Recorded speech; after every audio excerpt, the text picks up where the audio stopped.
আসসালামু আলাইকুম এভরিওয়ান, কি অবস্থা সবার? চলে আসলাম নতুন একটা ভিডিও নিয়ে। আর আজকে পায়েসকে নিয়ে একটু বাইরে যাবো। পপকর্নকে নিয়ে চেষ্টা করছিলাম। সেটা হলো এই ক্যারি ব্যাগটার মধ্যে। আগেও একটা ভিডিওর মধ্যে দেখাইছিলাম যে ওকে নেওয়ার চেষ্টা করছি, বাট ও অনেক অ্যাগ্রেসিভ হয়ে যাচ্ছিল, অনেক রাগারাগি করতেছিল, এটার মধ্যে ঢুকবে না।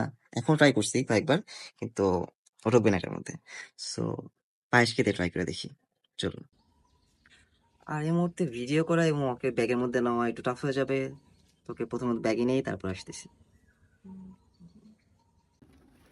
মা চলো বাইরে যাবো, আমরা এখন বাইরে যাবো, তাড়াতাড়ি তাড়াতাড়ি চলো, তাড়াতাড়ি চলো আমার বাচ্চাটা।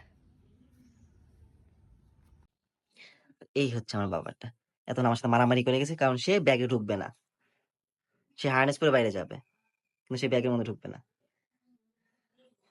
ঠিক আছে, আগে আমরা পায়েসকে নিয়ে যাই, তারপর তোমাকে নিয়ে যাবো, ঠিক আছে? বেরিয়ে পড়লাম পায়েসকে নিয়ে। আর বেশি দূরে কোথাও যাবো না, আশেপাশে একটু ঘুরবো ফিরবো। আর বারবার একটু চেক করতেছিলাম যে ওর কোনো সমস্যা হচ্ছে কিনা, কোথাও ব্যথা পাচ্ছে কিনা।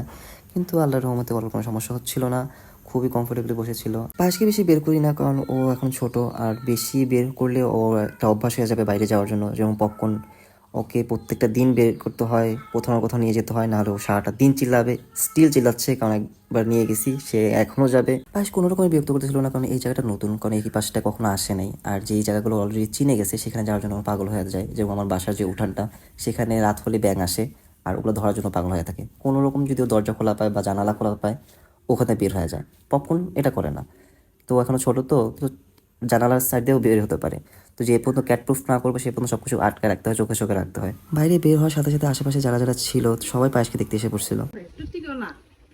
পাইলে ধরে আর ওই যে কি জানি তেলা পোকা, তেলা পোকা খায়, না, খায় খেলে। খেলে দারুণ। একের পর এক সবাই এসে পায়েসকে অনেক আদর করতেছিল, সবাই জিজ্ঞেস করতেছিল পপন কোথায়, ওকে নিয়ে আসা নাই কেন। পায়েস কত ভদ্র বাচ্চার মধ্যে সবার সাথে হ্যান্ডশেক করতেছিল, সবার সাথে একটু কথা বলতেছিল, সবাই যে ওকে আদর করতেছিল, আদর নিচ্ছিল।